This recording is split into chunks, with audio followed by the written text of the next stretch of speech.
Bismillah ar-Rahman ar-Rahim.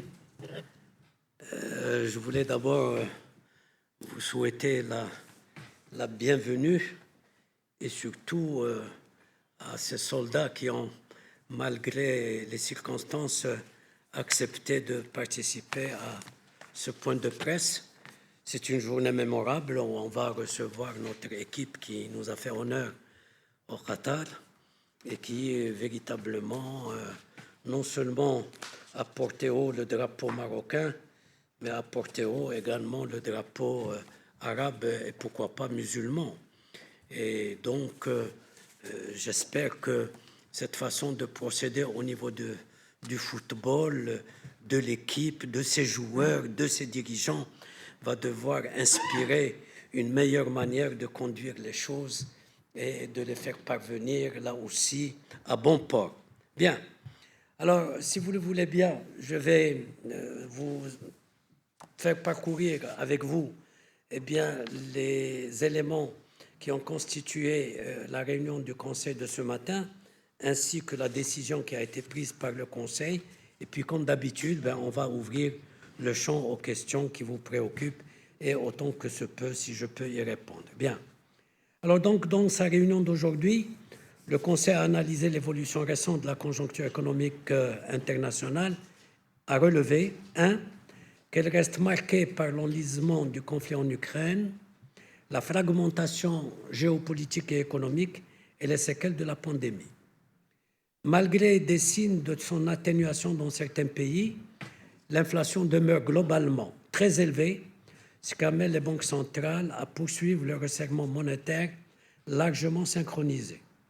En conséquence, les perspectives de l'économie mondiale continuent de se détériorer avec une forte décélération de la croissance attendue en 2023. Au niveau national, cet environnement pèse sur l'activité économique et sur l'évolution de l'inflation. Cette dernière va devoir continuer à enregistrer des taux très élevés pour une période bien plus longue que prévu en septembre, impactée notamment par les pressions externes qui se diffusent aux biens et services non échangeables et par la mise en œuvre de la réforme du système de compensation à partir de 2024. Pour prévenir tout désancrage des anticipations d'inflation et favoriser le retour de l'inflation à des taux en ligne avec l'objectif de stabilité des prix, le Conseil a décidé de relever le taux directeur de 50 points de base à 2,50%, tout en continuant de suivre de près la conjoncture économique et les pressions inflationnistes, tant au niveau national qu'international. Donc, nous passons d'abord à l'environnement international. Bien, comme je vous l'ai dit, la croissance de l'économie mondiale ralentirait de 6,1 en 2021 à 3,1 en 2022, puis à 2,2 en 2023, avant de s'accélérer à 2,9 en 2024. Aux États-Unis, la croissance se limiterait à 1,9 en 2022, après 5,9 en 2021, devrait baisser à 0,6 en 2023, puis augmenter à 2 en 2024. La même chose dans la zone euro, mais qui pâtit plus particulièrement de la crise énergétique. Eh bien, la croissance est prévue de décélérer de 5,3 à 3,3 en 2022 et à 0,7 en 2023. En 2024, elle s'améliorerait à 1,5. Au niveau des principaux pays émergents, eh bien, pâtissant notamment de la politique zéro Covid, la croissance en Chine ressortirait en décélération de 8,5 à 3,1 en 2022, avant de s'améliorer à 5,2 en 2023 et à 5,4 en 2024. En Inde, en revanche, l'économie devrait continuer de croître à un rythme soutenu, atteignant 6,8 en 2022, 6,7 en 2023 et 6 en 2024, et ce, après un taux de 8,3 en 2021.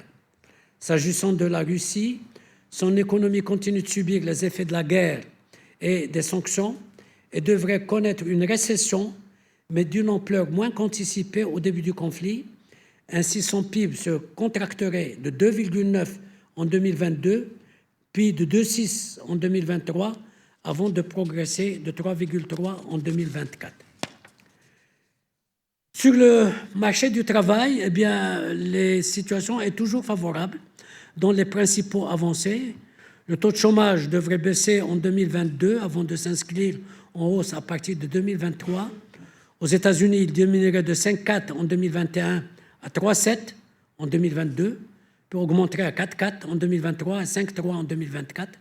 Dans la zone euro aussi, tout en enregistrant des évolutions largement contrastées d'un pays membre à l'autre, ce taux reculerait globalement de 7,7 à 6,7 en 2022 et se stabiliserait à ce niveau en 2023, puis passerait à 7,1 en 2024.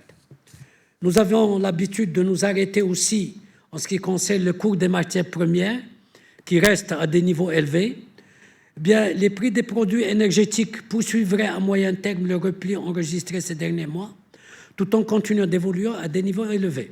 Le prix du baril du Brent devrait ressortir à $99 en moyenne en 2022, contre un peu plus de $70 en 2021, avant de reculer à $82 en 2023 et puis 80 en 2024. Pour les denrées alimentaires, les cours termineraient l'année sur une progression de 14,6%, mais diminueraient de 9,1 en 2023 et 1,4 en 2024. Pour ce qui nous intéresse plus directement, c'est-à-dire le phosphate et les dérivés, et selon les projections de la Banque mondiale du mois d'octobre, le cours du phosphate brut, après un accroissement de 119% cette année à $270 la tonne, baisserait à $200 en 2023 et à $175 en 2024. De même, le cours du DAP s'établirait à $790 en 2022, mais en hausse de 31%, mais devrait revenir à $750 en 2023 et $650 en 2024. Alors, quand on s'arrête à l'inflation, bien, comme je vous l'ai annoncé, elle va atteindre des niveaux exceptionnels en 2022 et ne devrait baisser que de manière graduelle. Eh bien, aux États-Unis, après un pic de 9,1 au cours du mois de juin, elle ressortirait en moyenne sur l'ensemble de l'année à 8%, avant de revenir à 3,9 en 2023, puis à 2,4 en 2024. Dans la zone euro, la répercussion de la crise énergétique aiguë se traduit par des pressions inflationnistes plus fortes et plus persistantes, avec un retour prévu autour de la cible de la BCE en 2024. Eh bien, elle s'établirait à 8,4 en 2022, 6,5 en 2023 et atteindrait 2,2 en 2024.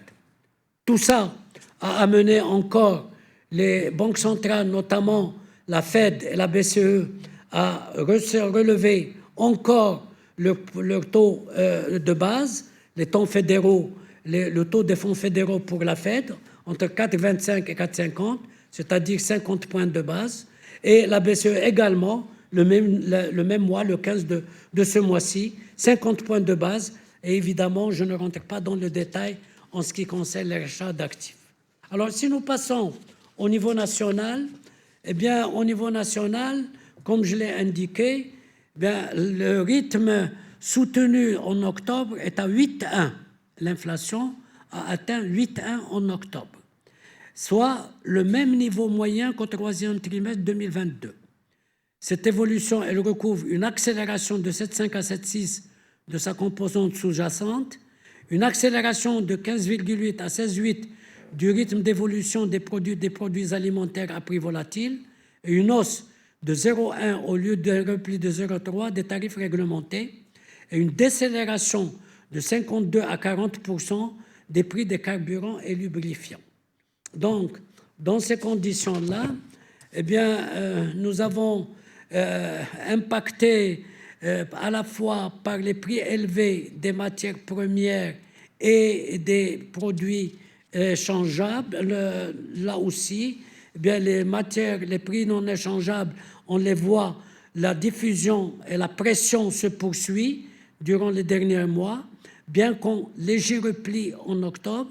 Et à ce moment-là, nous atteignons les chiffres que j'ai annoncés, c'est-à-dire l'inflation atteindrait 6,6 en 2022, ralentirait en 2023, mais plus lentement que ce que nous avons prévu en septembre. Elle s'établirait à 3,9, donc presque 4, avant d'enregistrer un nouveau rebond à 4,2 en 2024. Cet rebond de 2024 est bien sûr lié essentiellement à ce qui est programmé sur le plan budgétaire par le ministère des Finances et qui a été présenté d'ailleurs au Parlement. Cette programmation à moyen terme, ce qui est de 2023 à 2025, a bien montré la fin de la compensation en 2024. C'est-à-dire qu'en 2024, les produits qui ont été jusqu'à présent soutenus ou compensés ne le seront plus. Et d'ailleurs, on le voit, on le verra tout à l'heure quand on attaquera les finances publiques, ça impacte bien sûr le niveau des dépenses de façon particulière. Bien, en ce qui concerne la croissance économique nationale, après le rebond de 7,9 enregistré en 2021, la croissance économique marquerait, selon les projections actualisées de Maghreb Maghreb, un net ralentissement à 1,1%, résultat d'un recul de 15% de la valeur ajoutée agricole et d'une décélération à 3,4% du rythme des activités non agricoles. En 2023, elle s'accélérait à 3%, portée par la hausse de 7% de la valeur agricole, parce que, comme vous le savez, évidemment, la récolte 2022-2023, c'est 34 millions de quintaux, 2021-2022, et 2023-2024, nous maintenons jusqu'à présent l'hypothèse de 75 millions de quintaux, qui est une hypothèse de travail, en attendant bien sûr d'actualiser ce chiffre-là au fur et à mesure que s'exécute l'année et que nous voyons les niveaux des précipitations qui influent le niveau de la récolte. Donc, nous travaillons sur une récolte moyenne de 75 millions de quintaux et donc ça impacte la croissance globalement à 3%. Et en 2024, la croissance se situerait à 3,2 avec un accroissement limité de 1,8 de la valeur ajoutée agricole et une progression quand même plus marquée des activités non agricoles à 3,5. Pour ce qui est du marché du travail, comme d'habitude, comme je l'ai dit, que nous n'avons malheureusement que la situation du troisième trimestre 2022 qui vient d'être donnée par le HCP. En effet, le troisième trimestre de 2021 et le même trimestre de 2022, l'économie nationale a accusé une perte de 68 000 postes d'emploi. Et tenant compte d'une sortie nette de 128 000 demandeurs d'emploi, le taux d'activité a enregistré une baisse et revenant de 45 à 44%. Le taux de chômage a baissé de 11,8 à 11,4 au niveau national, durant toujours la comparaison des 3 trimestres, avec un repli d'1 point à 15% en milieu urbain et une stagnation à 5,2 en zone rurale.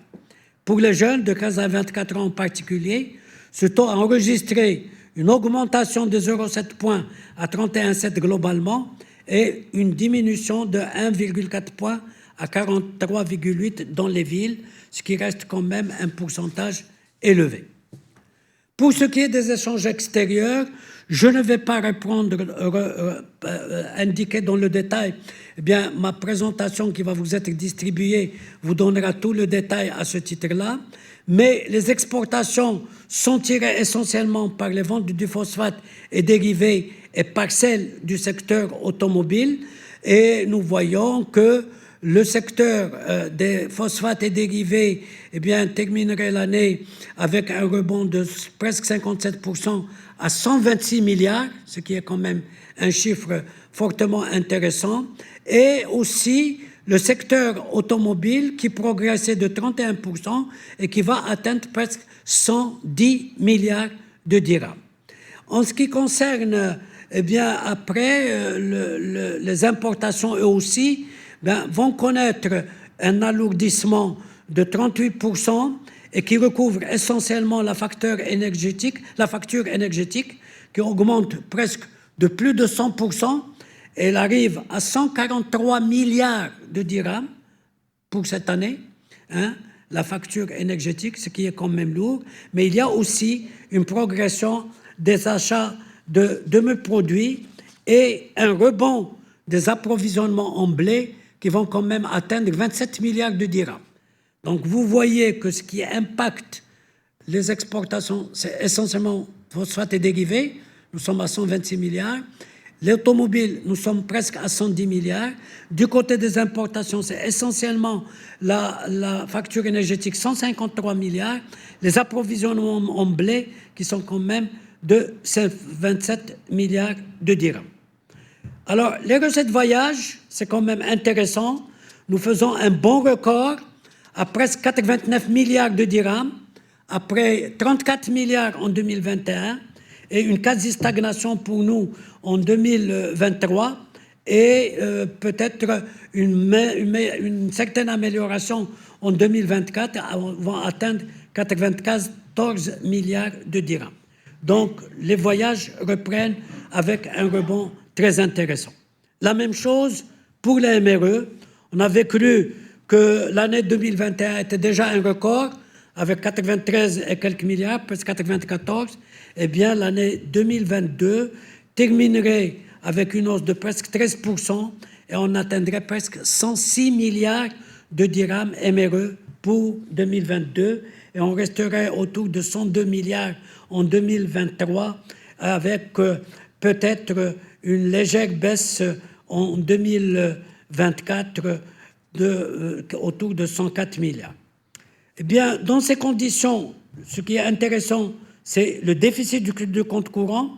Il se creuserait de 2,3 en 2021 à 3,3 en 2022, avant de s'atténuer à 2,1 en 2023 et à 1,9 en 2024. Concernant les IDE, bien, les recettes avoisineraient à peu près 3% cette année 2022 et peut-être les 2 prochaines années, une légère amélioration à 3,2% du PIB pour 2023 et 2024. Eh bien, si le Trésor concrétise les financements extérieurs qui sont prévus dans la loi de finances 2023, eh bien, les avoirs extérieurs de réserve s'établiraient cette année à 341,7 milliards de dirhams, mais il faut souligner que le Trésor n'est pas sorti sur le plan extérieur cette année et qu'ils vont s'élever à 363 milliards de dirhams en 2023 et à 371 milliards de dirhams en 2024. Ils vont représenter 5 mois et 18 jours d'importation de biens et services en 2022 et 6 mois sur l'horizon de prévision, c'est-à-dire à la fois l'année 2023 et 2024. Ce qui est du taux de change effectif réel, c'est intéressant parce que là aussi ça donne une indication intéressante. Sur 2022, on va assister à une dépréciation du taux de change de 3,2 et il devrait légèrement s'apprécier en 2023 à 0,3%. Et il devrait s'apprécier mieux encore à presque 2% en 2023, en lien essentiellement avec une inflation domestique supérieure à celle des principaux pays partenaires. Donc nous allons faire du 4,2 contre les pays partenaires, tourne au maximum durant les années à venir à 2,3 en 2024. Donc vous voyez que là aussi l'appréciation est là, elle reprend en 2024. En ce qui concerne le crédit bancaire et les conditions monétaires, le taux débiteur moyen, parce que nous avons les chiffres du 3e trimestre dans l'enquête du 3e trimestre 2022, le taux débiteur moyen pour les banques s'établit à 4,4, en baisse de 5 points de base. Par secteur institutionnel, le taux appliqué aux prêts aux entreprises sont restés quasi stables et ceux les prêts aux particuliers ont augmenté de 19 points de base. Vous avez le tableau là, vous l'aurez dans la distribution de la note et on peut y revenir dans le cadre des questions que vous voulez poser. Pour ce qui est de le crédit bancaire, il y a une accélération graduelle du rythme du crédit bancaire au secteur non financier. On termine l'année Rappelez-vous, l'année 2021, c'était une progression de 2,9%. Le crédit au secteur non financier a connu une accélération graduelle avec une hausse de 6,3 en octobre 2022, tirée essentiellement par celle des facilités de trésorerie aux entreprises non financières privées. Tenant compte de l'évolution prévue de l'activité économique et des anticipations du système bancaire, il terminerait l'année avec un accroissement l'année 2022 avec 5,1 et progresserait en 2023 de 3,3 et 5,5 en 2024. S'agissant des créances en souffrance, le ratio au crédit bancaire s'est établi à 8,7 en octobre. Au niveau des finances publiques, eh bien, l'exécution budgétaire au terme des 11 premiers mois de l'année fait ressortir une amélioration substantielle, sensible des recettes ordinaires de 25,6% et qui est portée principalement par l'augmentation notable des rentrées fiscales et la forte progression des recettes des mécanismes de financement spécifiques qui ont atteint 21 milliards de dirhams. C'est quand même important et ils s'inscrivent pour l'ensemble de l'année 2022 à 25 milliards. En parallèle, les dépenses globales se sont alourdies de 15,9%, reflétant en particulier la hausse de la charge de compensation qui a été très lourde cette année et qui donc atteint presque les 30 milliards. Tenant compte notamment de ces réalisations, des données de la loi de finances 2023 et de la programmation budgétaire dont j'ai parlé 2023-2025, le déficit budgétaire, selon les projections de Banque Maghreb, devrait s'atténuer graduellement, revenant de 5,9 du PIB en 2021 à 5,3 en 2022, avant de diminuer à 4,6 en 2023 et à 4% en 2024. Dans ces conditions, l'endettement du Trésor devrait diminuer à 68,6% du PIB en 2022, alors qu'il était à 68,9, presque 70% en 2021, s'établir 67,7 en 2023 et 66,1% en 2024, c'est-à-dire qu'il baisserait pratiquement de 1 point chaque année, bien un peu plus d'1 point en 2022, 1 point en 2023 et 1 point en 2024. Sa composante intérieure passerait de 53 à 51,2% en 2023 et à 49,6% en 2024, et celle extérieure et se situerait à 15,5% en 2022, mais se stabiliserait à 16,5% à la fois pour 2023 et 2024. J'en arrive à la fin de toute l'analyse qui a été faite des différentes composantes macroéconomiques, je dirais analysées par le Conseil de la Banque, à la fois sur le plan interne et externe, qui a justifié les prévisions de croissance d'inflation élevées que j'ai indiquées, 6,6 pour 2022, 3,9 pour 2023 et 4,2 pour 2024, en supposant que le programme de décompensation viendra à son terme en 2024 et qui fait que ça va également faire un rebond au niveau de l'inflation qui a justifié l'augmentation des 50 points de base qui a été effectuée par une nouvelle fois en décembre et qui a porté le taux directeur à 2,5%. Voilà, on en a à vos questions. Je suis tout écoute. Surtout, nous ne sommes pas nombreux.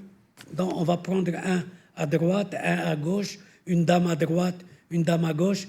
Je commence par une dame à droite. Hein? Fair play. Allez-y.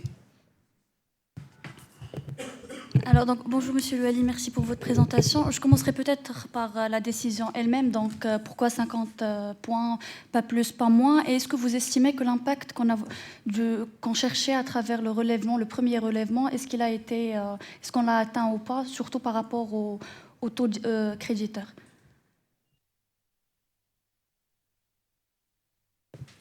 Il est un peu tôt de pouvoir parler de l'impact de la décision que nous avons prise en septembre, pour la bonne raison que les enquêtes en ce qui concerne les taux débiteurs appliqués par les banques à leur clientèle se fait trimestriellement et que nous avons eu le 3e trimestre et nous attendrons le 4e trimestre, c'est-à-dire en clôturant le mois de décembre pour voir comment les banques ont répercuté les 50 points de base sur leur clientèle. Est-ce qu'elles ont pondéré? Est-ce qu'au contraire, elles ont appliqué? Et de toutes les façons, il y a aussi un deuxième point qui joue, c'est le fait qu'il y a les échanges de contrats. C'est-à-dire que les banques ne peuvent pas, au milieu d'un contrat, venir dire, bon, ben, on va passer à un autre taux. Donc, nous sommes en train d'attendre la fin de l'année pour pouvoir obtenir l'enquête trimestrielle sur les taux débiteurs appliqués par les banques. À ce moment-là, on sera, au niveau de Banque Maghreb, mieux en mesure de voir quel est l'impact ou comment les banques ont appliqué cette augmentation des 50 points de base vis-à-vis de leur clientèle. Alors, maintenant, en ce qui concerne ce qui est, nous avons indiqué ici. Eh bien, évidemment, vous aurez pu me dire pourquoi pas 75 points de base, etc. Il y a sur ce que j'ai lu à travers les think tanks et les anticipations d'inflation, il y a ceux qui étaient pour 75 points de base, il y a ceux qui étaient pour 25 points de base. Ça ne veut pas dire que nous avons pris, je dirais, le chemin moyen. Non, non. Nous avons d'abord nos modèles qui nous montrent un petit peu quel est le taux directeur en ligne, en quelque sorte, avec ces niveaux d'inflation que nous avons enregistrés.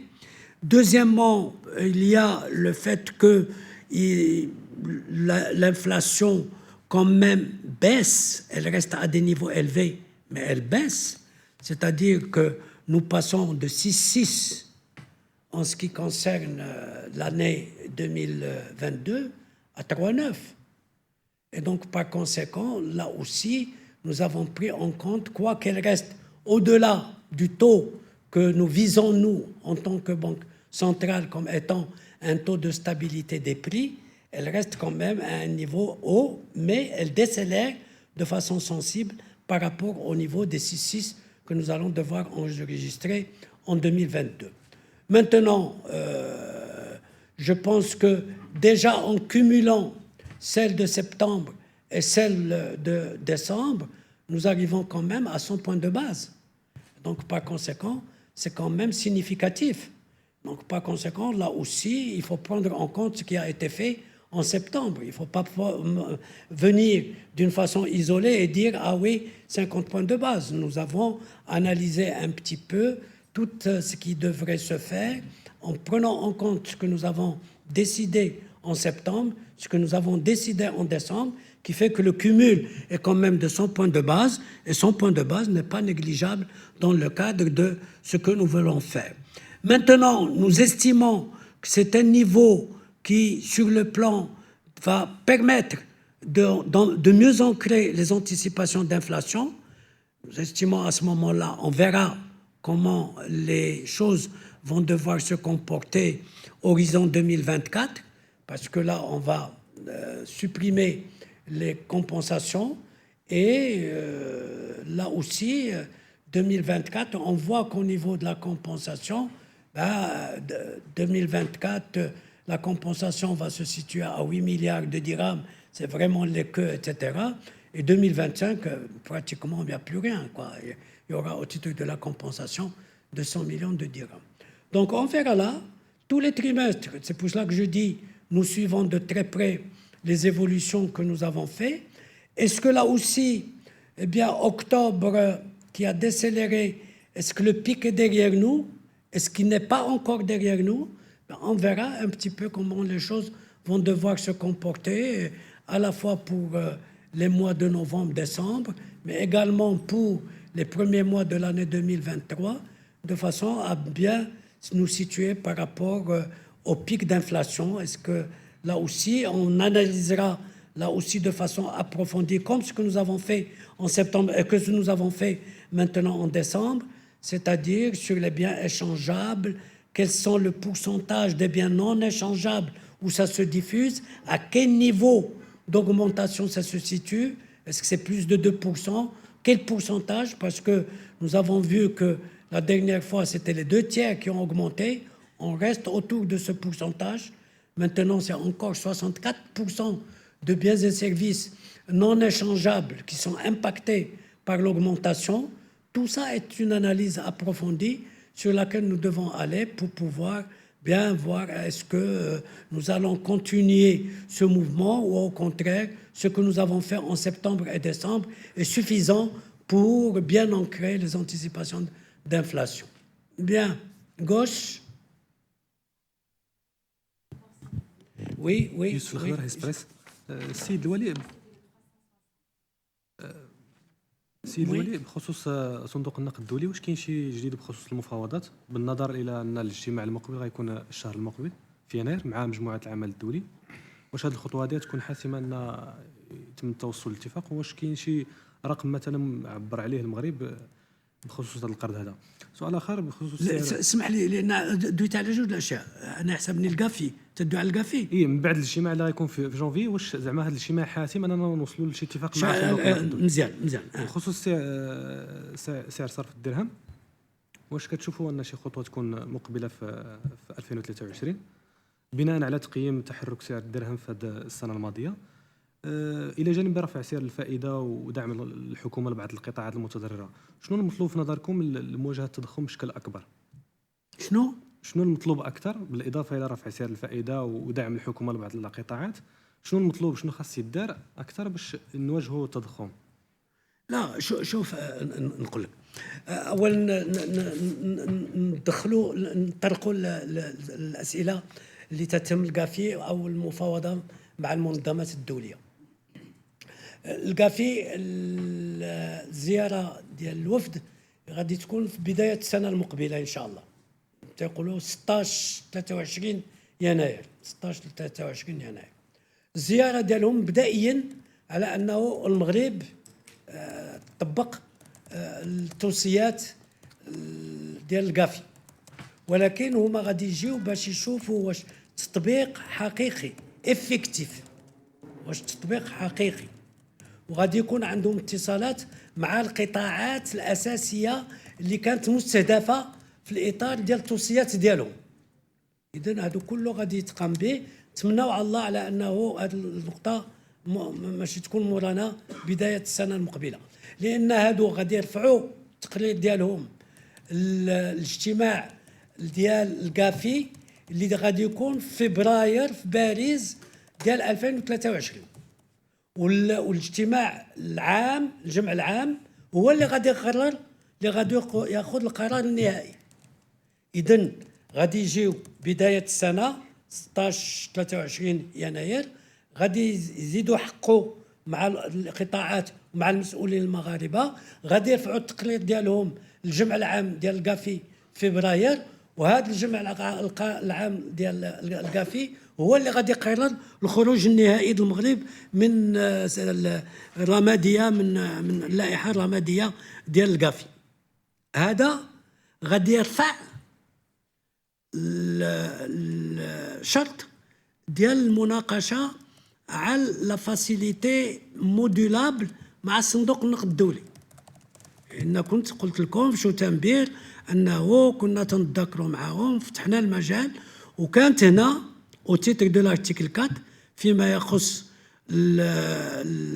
لي كونسلطاسيون مع صندوق النقد الدولي، كانت ما بين اكتوبر وبدايه نوفمبر، وذكرنا على هذا التسهيله، وخداو بعين الاعتبار على انه التقرير اللي عملوا في الاطار ديال الكونسلطاسيون ديال لارتيكل 4 يمكن له يصلح كاساس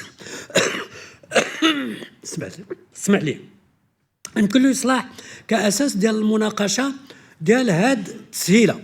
هاد التسهيله علاش؟ هاد التسهيله غادي تسهل على الخزينه باش تخرج تقترض في الخارج بشروط اللي هي الين اللي الا ما كانتش هذه الاتفاقيه، وكذلك هذه تاخذها بعين الاعتبار المؤسسات ديال التنقيط في الاطار ديال المراجعه ديال التنقيط السيادي ديال المغرب. هذا هو. اذا الكافي هادو من الشروط ديال المناقشه اللي غادي تكون بالنسبه ديال صندوق النقد الدولي. بديناها في الاطار ديال البعثه اللي جات في اكتوبر نوفمبر على الارتيكل 4 الفصل 4 ديال الستاتيو ديال صندوق النقد الدولي. وغادي يمكن الى هذا نمشيو في المفاوضات، وهذا كيف قلت لك غادي تسهل الى اخره. هادشي بالنسبه قلتي لي بالنسبه لنظام الصرف. نظام الصرف في الاطار ديال هذا اللجنه اللي جات ديال صندوق النقد الدولي، اولا ما جبدوش هذه النقطه نهائيا. هذه المره هذه ما جبدوش هذه النقطه. واش غادي تمروا الفتره الثانيه؟ ما جبدوهاش نهائيا. ولكن كيف تنعملوا كل 3 شهور، البنك المغرب حسب الاحتسابات اللي تعمل، عده الاحتسابات اللي تعمل صندوق النقد الدولي تنقوموا بها باش تنشوفوا واش السعر ديال الدرهم مطابق للمعطيات الاساسيه ديال الاقتصاد المغربي او لا. هذا الشيء عملناه وعملناه وبان على انه السعر ديال الدرهم يتماشى مع المعطيات الاساسيه ديال الاقتصاد المغربي. il n'y a pas de désalignement du dirham اللي تجعل على انه نعملوا ديفالياسيون او ما نعملوش ديفالياسيون الى اخره. هذا ما كانش منه. والقضيه ديال النظام الصرف ما جبدوش بالكل. يمكن لك تمشي للسيت ديال صندوق النقد الدولي، خذ الارتيكل 4 هذا التالي وقراه، دور مع راسك، ما غادي تجبر، ما دوش عليه نهائيا.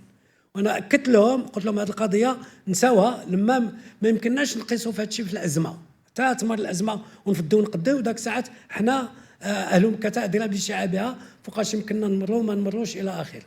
اذا هادو هما فاش حنا ماشيين. ولكن كل 3 شهور كانت المفاوضات او ما كانتش، حنا كبنك المغرب تنقوموا بطبيعه الحال بالتحليل باش نشوفوا واش السعر ديال الدرهم مطابق ديال المعطيات الاساسيه للاقتصاد المغربي او لا. الى يومنا هذا يتماشى والمعطيات الاساسيه ديال الاقتصاد المغربي. صافي يلا ليمين يلا تفضل. مرحبا.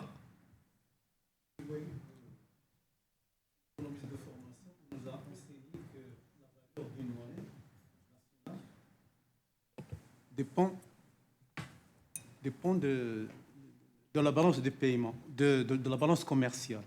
Or, nous avons un déficit énorme de la balance commerciale, nous avons un déficit de la balance des paiements, nous avons un taux d'intérêt réel presque négatif.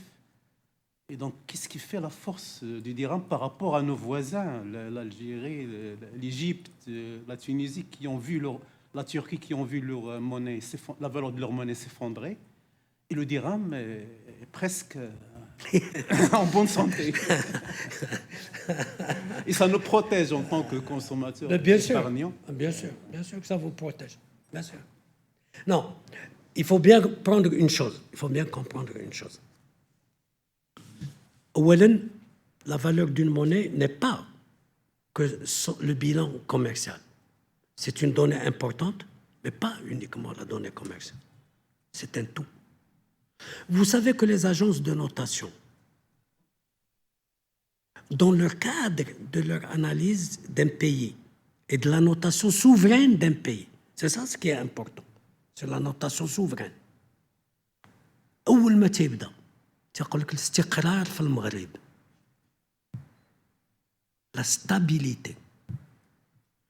جبتي اللي قدامنا، ايوا شوف la stabilité. Regardez la Tunisie. Regardez ce qui s'est passé au niveau des dernières élections. Hein? 8% avec un régime ما بقيتي تعرفوا واش بريزيدونسيال واش بارلمونتير واش. C'est très important. Très, très, très, très important. La stabilité et la sécurité sont d'abord les conditions premières de tout développement économique. إذا ما كانتش عندك la stabilité et la sécurité سير تنعس.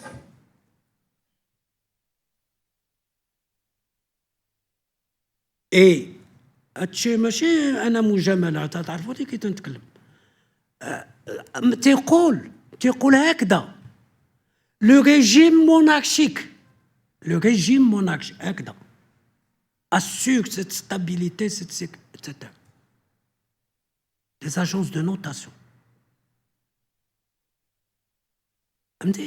C'est pour cela que, évidemment,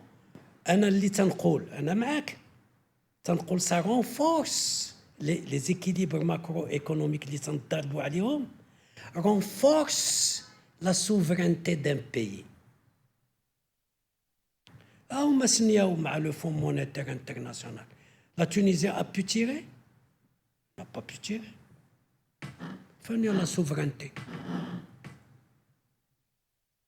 L'Égypte, la même chose.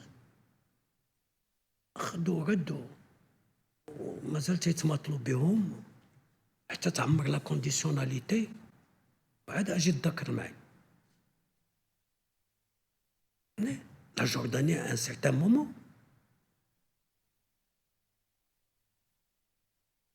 C'est pour cela que je dis toujours, essayons de garder ces équilibres macroéconomiques. La valeur, c'est pour cela que quand on voit ce qui se met en place et qu'ils viennent au titre de l'article 4, jetez un coup d'œil rien que sur le communiqué.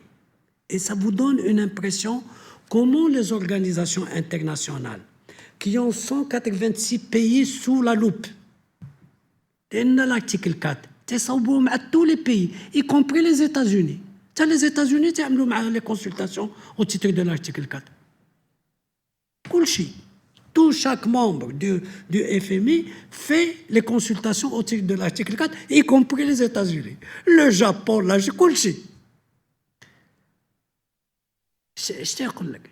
c'est que nous menons les trains de réforme. L'AMO, ils ont applaudi. Le fait que tu dises, je vais décompenser en 2024, mais je vais préparer le ciblage des populations les plus touchées. D'un côté, c'est plus équitable, parce que ceux qui doivent payer sans être... payeront. Ceux qui ne peuvent pas payer vont être ciblés. C'est à la fois équitable, mais en même temps, ça donne au gouvernement certaines marges budgétaires pour qu'il puisse élargir son action, son investissement, etc. C'est ça ce qu'il faut regarder aussi. Et c'est tout le trend. Et la crise, il faut accélérer les réformes structurelles. Et je partage ce point de vue. Il faut accélérer les réformes structurelles. اللي ما خرجتي بحال المثله ديالنا اللي ما خرج من الضيق ما يخرج من الاتساع.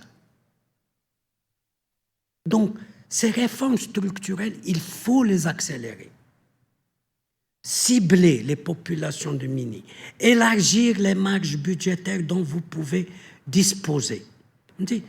Bien évidemment, rendre plus productifs les investissements que vous faites. Avec le stress hydrique, qu'est-ce qu'on s'est rendu compte? Il fallait investir pour prévenir ce stress hydrique. Nos barrages sont à 25%.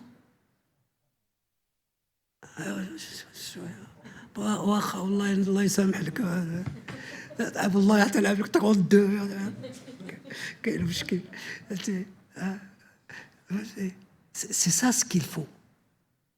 Et c'est ça ce qui est intéressant. C'est que vous mettez la charte d'investissement, vous mettez une charte d'investissement avec une prime sectorielle et une prime territoriale, vous voulez également regarder dans ces primes le problème de l'emploi, mais en même temps, vous dites le privé, et on me dit, mais je trouve le privé, parce que le privé, les procédures, la digitalisation des procédures, le problème de la déconcentration, le problème aussi de la corruption, etc. وما نبقاوش الاشياء طابو ما بقى طابو Il abrite. Et c'est comme ça que vous pouvez réussir. Il faut faire aboutir les réformes à la bonne destination des gens. Vous parlez des entreprises publiques, d'accord, mais il faut faire aboutir la réforme. L'AMO, mais en même temps, il faut préparer l'infrastructure hospitalière. Vous ne pouvez pas engager 22 millions de personnes à venir au niveau de l'AMO sans qu'en face, vous n'ayez au moins arrangé, bien, je dirais, l'infrastructure de base hospitalière. علاش؟ إن باش الناس تبدا تثيق في داك الشيء اللي تدخل. وهذا c'est le deuxième élément ou le troisième élément. Stabilité, sécurité et confiance. نثيق فيك. نثيق فيك. نثيق في داك الشيء اللي تدخل. نثيق في داك الشيء اللي tu es en train de mettre. Oui. À ce moment-là, les ingrédients sont réunis pour pouvoir faire les sauts qualitatifs qu'il faut faire. Et c'est ça ce qui assoit la valeur d'une monnaie. هذا هو globalement. وهذا الشيء اللي تنقولوه لأن à ce moment-là ta balance de paiement s'améliorera nécessairement. أنت l'OCP مزيان. Les gens disent ah oui, est-ce que verdir tout de suite ce programme de verdissement? Ah oui, au niveau des importations, au niveau de l'Europe et des États-Unis, ils vont lui bloquer les importations en disant c'est pas conforme aux normes environnementales. Mais l'homme va exploser. Il va tirer sur l'ammoniac. Il va, dans le cadre de son processus de production, il va s'intéresser aussi à l'ammoniac comme sous-produit. Mais tout ça, هذا الشيء اللي تنقول لك كراه تيقولوا خفيف في اللسان ثقيل في الميزان. وبحال une partition musicale. راه كل شخص يلعب لا بارتيسيون مول البيانو مول عندك شي واحد يعمل لك شي فوس نوت ولا يبدا يخربقها شي شويش ولا شي حاجه. هذا هو.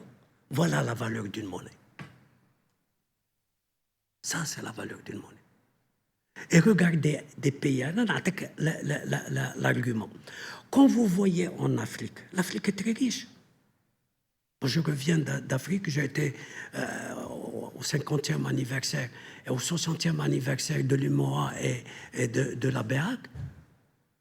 Ben, quand il n'y a pas la stabilité, riche, vous êtes riche, mais vous êtes pauvre. Sécurité, la stabilité. Oui, ben attention, il ne faut pas oublier que la Turquie a fait un développement économique où elle est parmi les 20 premières puissances mondiales maintenant. La Turquie est parmi les 20 premières puissances mondiales. La Turquie a un savoir-faire.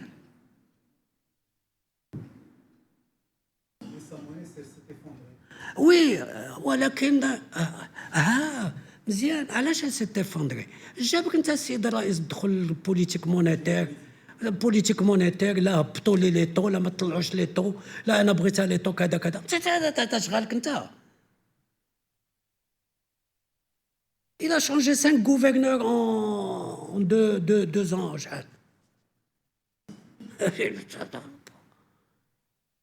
Il croit gagner les élections. C'est pas ça. Là où il se trompe, c'est que quand les gens sentent qu'au jour le jour, le pouvoir d'achat de leur monnaie fait un petit fond, à ce moment-là, ils sont contre vous, ils ne sont pas avec vous.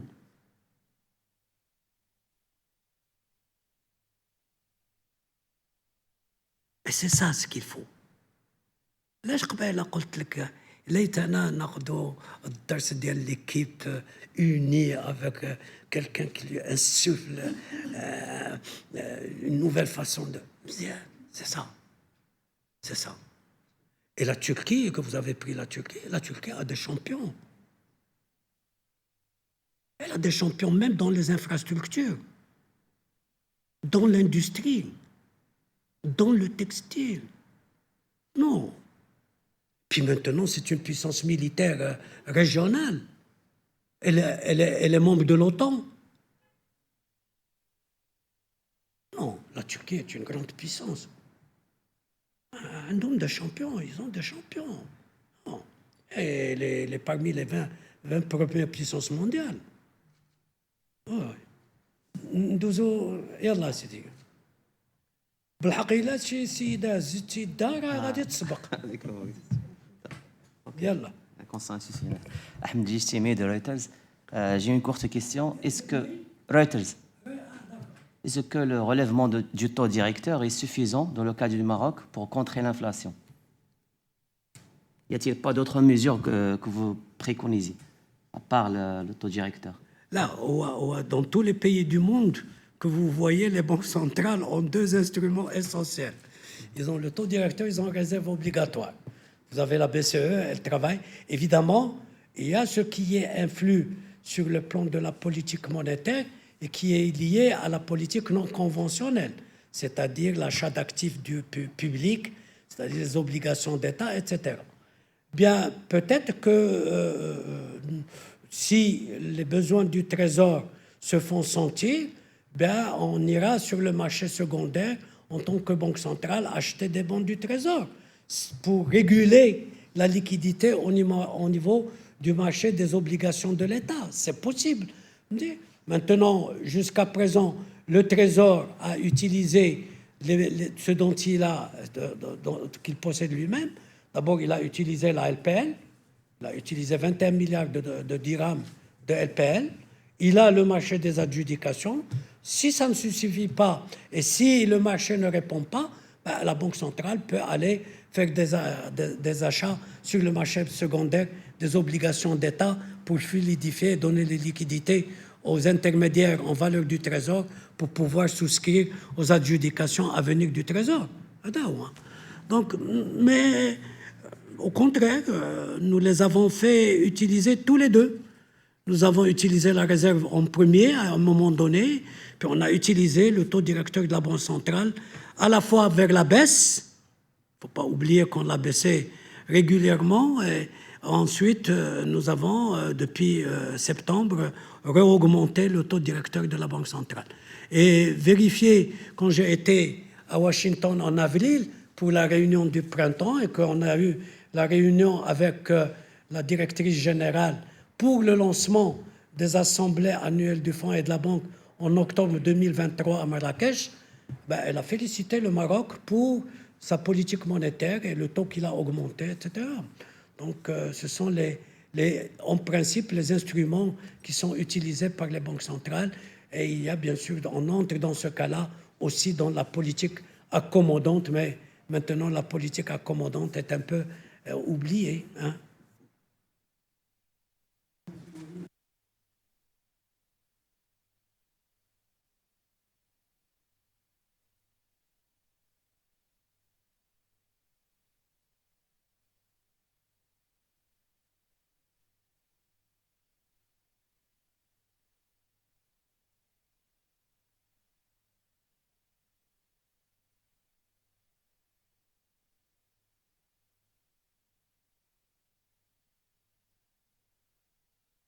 Les conditions deviennent plus difficiles. Il y a une importante tombée en ce mois de décembre. Je rejoins la question de mon collègue de Express tout à l'heure. Est-ce que la LPL peut être tirée, sachant qu'il y a eu des discussions, etc., dans les 2 semaines à venir pour faire face à cela? Et la suite de cette question, M. Walid Lechlik, cette potentielle intervention de Banque al-Maghreb sur le marché secondaire, est-ce qu'elle a déjà eu lieu dans l'histoire? Est-ce que ça serait une première? Et comment vous la voyez, etc., vu vos statuts? Merci. Très bien, bonne question.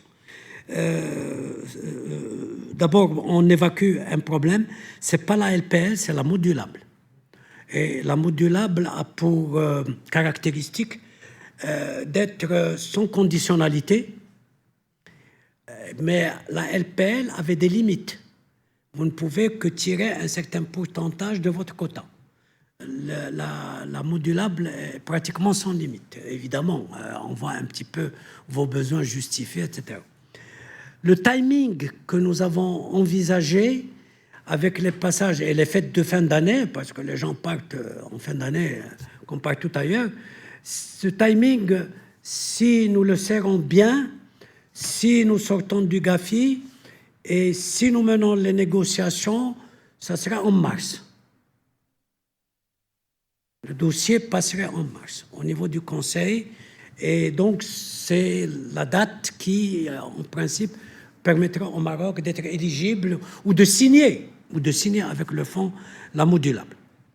Maintenant, les besoins du Trésor, effectivement, il a eu une échéance qui a été payée, mais il va la payer sur les réserves de Banque al-Maghreb, c'est-à-dire sur la réserve officielle. Il n'est pas sorti sur le marché international.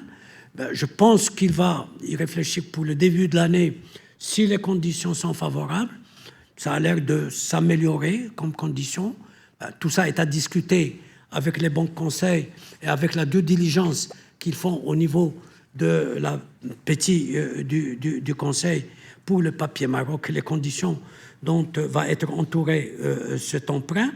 À ce moment-là, oui, c'est possible. Maintenant, nous, oui, c'est la première fois que Banque al-Maghreb, si elle le fait, ça sera la première fois. Mais c'est conforme à ses statuts, c'est conforme au niveau de la conduite de la politique monétaire. Au contraire, sur le plan interne, nous avons bien ficelé le cadre, les écritures comptables, tout est fait. Non, pas sur le marché primaire. Un complément, si vous voulez. Non, oui. Monsieur Wali n'a pas fait. Vous avez fini, monsieur? C'est ce que vous m'avez demandé. Hein. Amine Kadiri, Très rapidement.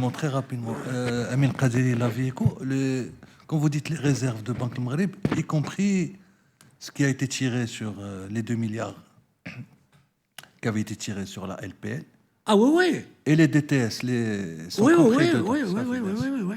Non, quand on dit le niveau de nos réserves de change, c'est le dernier chiffre que j'ai en tête, 342 milliards de dirhams, il y a tout. Bien sûr, évidemment, on a payé avant terme une première échéance LPL, mais les deux échéances, il ne faut pas oublier que les deux échéances vont venir en 2024. Donc il faut s'y préparer. Hein. Il ne faut pas l'oublier.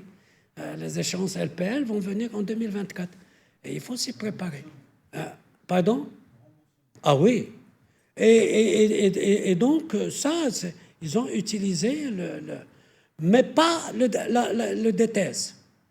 Ils n'ont pas utilisé le DTS. Le Trésor n'a pas utilisé l'allocation DTS. Par contre, il a utilisé l'allocation LPL, enfin le tirage LPL. Les deux, oui. Ils ont tiré 21 milliards de dirhams. 21 milliards de dirhams. Ah, bien sûr. Vous ne négociez qu'une LPL et pas plus. Je me suis dit Le tirage de 2 trésors. Oui, assez récent. C'est très récent. Assez récent. D'accord, merci. Ouais. Là aussi, c'est conforme au statut de Banque al-Maghreb et c'est conforme au statut du Fonds monétaire international. Le fonds le permet, les statuts du fonds le permettent et les statuts de Banque al-Maghreb le permettent. Alors, on n'a pas fait de dialogue. À un moment donné, ils ont dit nous n'en avons pas besoin, c'est pour la balance des paiements. Bon, maintenant, ils ont estimé qu'ils ne sont pas sortis sur le marché international, ils ont des besoins, ils veulent les utiliser. Bon, ça leur appartient, c'est conforme au statut de Banque al-Maghreb et c'est conforme au statut du Fonds monétaire international. Oui, gauche. Oui, là. Tout d'abord, Monsieur Louali, je vous remercie pour votre présentation. En fait, j'ai 3 questions. Je suis Manal Ziani de l'AMAP. Donc, pour la première question, c'est une remarque par rapport à votre présentation. Vous n'avez pas évoqué l'inflation sous-jacente. Oui. On se demande pour quelle raison. sachant qu'elle reflète l'évolution des prix des produits qui sont soumis au choc ponctuel. Vous avez tout ça dans ma note. En arrière, Fatim Bikoum. D'accord. Voilà, dans la note, il y a tout le détail. Vous avez l'inflation sous-jacente avec son évolution depuis 2019 et vous avez également ce qui est échangeable, non échangeable, etc., avec le détail. La deuxième question, c'est par rapport à votre décision. D'ailleurs, les analystes s'accordent sur un point, c'est que les taux d'intérêt réels, ils sont négatifs. Oui. C'est le moment de le confirmer de votre part. Oui. Et on se demande, est-ce que votre décision d'aujourd'hui rejoint cela? C'est pour relancer l'épargne et pour plutôt encourager l'épargne Oui. à travers la décision de relèvement du taux Oui, directeur. je comprends, oui. La Ensuite. troisième question elle concerne la crypto-monnaie. Oui. Vous avez déjà annoncé Oui. le projet de réglementation de la crypto-monnaie. Absolument. On se demande aujourd'hui l'état d'avancement de ce projet. Ouais. Très bien. Merci beaucoup. Très bien. Donc, on a évacué la première, sous-jacente et échangeable, non échangeable. Vous les avez dans la note en détail. En ce qui concerne l'épargne, c'est quelque chose à laquelle, personnellement, je suis très sensible. Nous sommes un pays de cash. Peut-être parmi le premier ou le deuxième, il y a un latino-américain et nous derrière, vraisemblablement. Et là, on fait tout pour essayer, pas avec beaucoup de succès malheureusement, mais la crise ne nous a pas aidés, parce que la crise fait que les gens ont une préférence pour le cash, ce qui fait que l'épargne, on est sensible, parce que si jamais l'épargne qui est canalisée dans le cadre du canal officiel normal, c'est-à-dire l'épargne financière à travers les banques, à travers les établissements de paiement, etc., elle va rejoindre l'informel. Si elle n'est pas dans le canal formel, elle va rejoindre l'informel. Alors que nous avons déjà beaucoup de cash, etc. Donc on veille. Il faut dire que, honnêtement, nous n'avons pas vu, au niveau de toute cette période de crise, de retrait massif de dépôts au niveau des banques marocaines. Et là, je rejoins ce que je dis, c'est l'élément confiance. Et ça, c'est important. On ne l'a pas vu. Le cash, évidemment, l'année 2020, qui est l'année de crise, a vu une augmentation de la fiduciaire invraisemblable. Elle a augmenté presque de 20%, mais on est revenu à des rythmes d'augmentation de la fiduciaire qui sont ce qu'on connaît historique, c'est-à-dire entre 5 et 6%.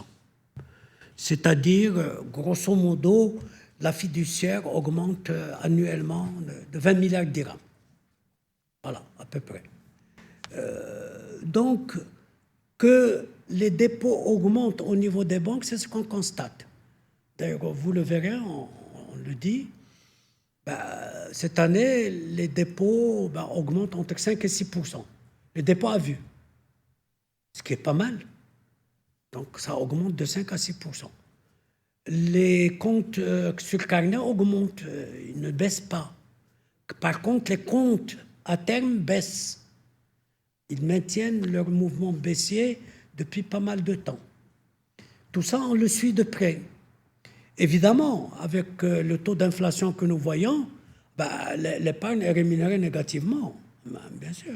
Les banques ne paient pas les dépôts à 6 mois ou à 12 mois à 6%, faisant une inflation de 6,6.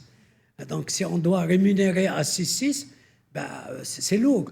Donc, ils ne rémunèrent pas. Donc, il y a une rémunération pour le moment négative. Évidemment, l'augmentation des taux que nous faisons va devoir pousser la clientèle à réclamer une meilleure rémunération au niveau du système bancaire. Ça ne veut pas dire que d'un seul coup, elle va pouvoir obtenir une rémunération positive, mais le différentiel sur le plan négatif va s'amoindrir ou diminuer. Donc là aussi, cette augmentation va dans le sens en faveur un petit peu de l'épargne. Pas totalement, mais en faveur. Alors pour les crypto-monnaies, je peux vous assurer que le projet est prêt. C'est-à-dire, on l'a structuré, on a travaillé avec la Banque mondiale et le consultant, les différentes composantes de, je dirais, les différents chapitres de la loi sont bien remplis. Maintenant, on engage la discussion avec toutes les parties prenantes. Ce qui est lent, mais qui est nécessaire. De façon à ce que tout le monde adhère à ce projet de loi. C'est-à-dire, bien sûr, les ministères des Finances, c'est-à-dire les autres régulateurs, notamment l'AMC, l'autorité des marchés de capitaux, et la CAPAS, également l'autorité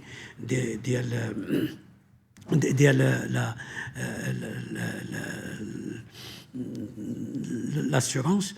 Il y a aussi, dans ce domaine-là, le fait que nous avons travaillé longuement, ne serait-ce que pour la définition marocaine de la crypto-monnaie.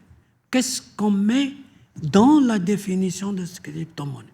Parce que vous avez la BRI, comment elle l'a défini, la Banque mondiale, comment elle l'a défini, l'OCDE, comment elle l'a défini, la BCE, comment elle l'a défini. Bien sûr, il y a des données convergentes, mais il a fallu travailler sur tout ça pour voir un petit peu la spécificité. Ensuite, il y a eu l'enquête grand public. Nous avons mené une enquête grand public et il y a le détail de cette enquête, ce que détiennent les Marocains, qu'est-ce qu'ils pensent, est-ce que c'est pour spéculer, est-ce que c'est pour des paiements, etc. Donc l'enquête détaille un petit peu sur cet échantillon à quoi sont destinées au Maroc les crypto-monnaies. Donc il y a eu toute une enquête grand public qui a été menée. Et donc, avec tous les résultats que nous avons pu obtenir au niveau de, je dirais, l'analyse des réponses qui ont été faites au niveau de la crypto-monnaie. Maintenant, le principe, c'est évidemment de ne pas brider l'innovation, mais en même temps de se protéger et de protéger les gens contre les risques. Tout genre de risques. Il y a des risques, plusieurs catégories de risques. Et donc, c'est ça sur lequel nous sommes en train de travailler, de faire l'aller-retour avec chacun des parties prenantes concernées, mais nous avons déjà un draft qui est là. Un draft complet. Un draft qui est presque complet. Voilà. Oui? Droite, gauche? Ah ben, formidable. Oui, oui, c'est vrai. Bonjour Monsieur Ouali, mes collègues ont déjà abordé la plupart des questions que je voulais poser, mais je voudrais revenir, s'il vous plaît, sur le paiement mobile. Il y a 2 semaines, donc, il y a une grande campagne de communication autour du paiement mobile qui a été lancée au Maroc, mais on voit que si les chiffres progressent bien, ils ne correspondent pas tout à fait aux attentes qu'avait exprimé Banque El Maghrib il y a 1 ou 2 ans de cela. Est-ce que les chiffres de 50 milliards de transactions l'année prochaine est toujours envisageable? Et sinon, à quelle échéance il a été repoussé? Est-ce que vous pensez qu'au niveau réglementaire et législatif, les choses sont au point, ou est-ce qu'il y a encore des améliorations à faire pour favoriser le développement? Merci. Il y a tout encore à pousser. Tout à pousser, tout. Ce qui est invraisemblable, c'est que sur un plan technique, on progresse.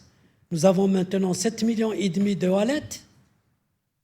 Nous avons des opérations qui s'opèrent, mais en nombre limité. Interopérabilité, je parle interopérabilité. Et surtout, elles se font entre M-Wallet, de M-Wallet à M-Wallet. Deuxièmement, elles se font essentiellement pour des paiements de factures.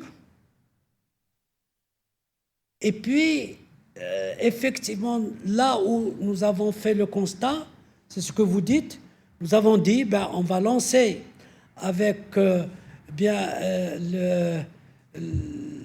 switch et les différentes parties prenantes, une campagne, je dirais, de vulgarisation, de sensibilisation pour montrer que il faut pas, à mon avis, donner au mobile banking tous les torts qu'on peut imaginer, etc. Maintenant, là aussi, nous sommes en train d'approcher de très près avec le ministère de l'Éducation nationale l'opération Tissé Parce que là aussi, nous poussons à ce que si on veut faire réussir ce mobile banking, il faut que les aides de l'État passent par ce mobile banking. Que les gens sachent que s'ils ne passent pas par cet instrument-là, ben, il y a de fortes chances qu'ils ne puissent pas obtenir leurs aides ou qu'ils aient des difficultés à obtenir leurs aides. Et ça, c'est terriblement important. Alors, Tissir, nous sommes en train de travailler avec Paul, avec la CDG Développement, dans le cadre de l'accord qu'ils ont signé avec le ministère des Finances, avec le ministère de l'Éducation, CDG Développement.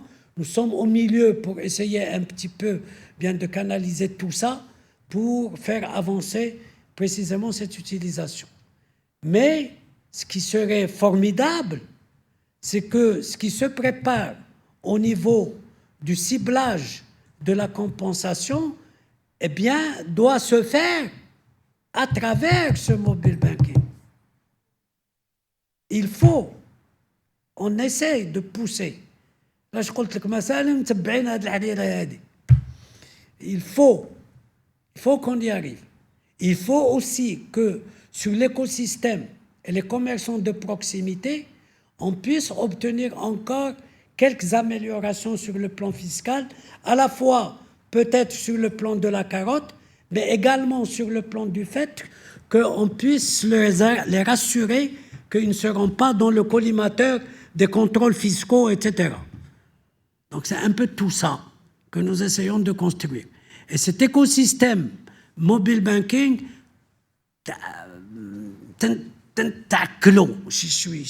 donc, alors, on fait un pas en avant, on croit que ça y est, ça, puis c'est pas tout à fait ça, et puis, ولكن ما طلقينش وما غادي نطلقوش هذا هو ما طلقينش ما غادي نطلقوش parce que il est malheureux que vous ayez tout résolu sur un plan technique d'interopérabilité et que les gens très facilement peuvent obtenir ce qu'ils veulent à travers sur leur mobile banking et que ça ne se fasse pas. Et il est, je dirais presque dommage de voir des pays africains et même arabes, la Jordanie a réussi. La Jordanie a réussi son expérience. Que nous ne puissions pas le réussir.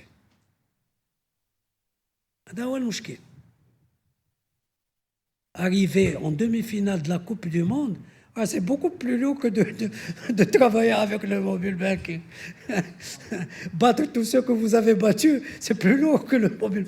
Techniquement, tout est prêt. Le switch est là, la validation sur un plan de table d'homologation est là. Tout est là. Mais l'écosystème n'est pas là. Oui. Bonjour, Sofiane Cheikh de l'Opinion. Juste pour rebondir sur cette question de mobile banking, vous avez cité des pays comme le Nigeria, l'Égypte. On voit que c'est une des raisons pourquoi le mobile payment a réussi, c'est que ça n'a pas été mené par des banques traditionnelles, mais par des fintechs. Est-ce que l'erreur n'était pas de s'appuyer sur des banques classiques et d'ouvrir plutôt vers des startups qui sont innovantes et qui peuvent approcher mieux les consommateurs? Ceux qui sont les plus dynamiques, ce n'est pas les banques, c'est les établissements de paiement. Ah, donc je venais pour concurrencer le système bancaire. Oh, mais là, le gros des wallets. Détrompez-vous, ce n'est pas les banques. Du tout. Du tout. Au contraire, nous sommes en train d'examiner comment assouplir les conditions de dépôt au niveau des établissements de crédit pour les booster encore davantage dans le cadre de ce travail. Maintenant, bien sûr, les fintechs, on est obligé de travailler avec les fintechs dans le cadre un petit peu de la stratégie nationale d'inclusion financière. Et nous avons pris ça à bras-le-corps à partir de la déclaration de Bali de 2018 pour essayer de mettre en place. Et nous avons signé entre nous que Banque al-Maghreb, bien avec la CDG, pour qu'ensemble, on puisse un petit peu pousser les startups marocaines peuvent apporter les solutions utiles et contribuer de façon utile précisément à résoudre ces problèmes-là. D'accord. Un grand merci. tous mes voeux de bonnes et heureuses années, beaucoup de bonnes choses, surtout de la santé. ربي يحفظ البلاد ديالنا, hein, et dans une année. Merci.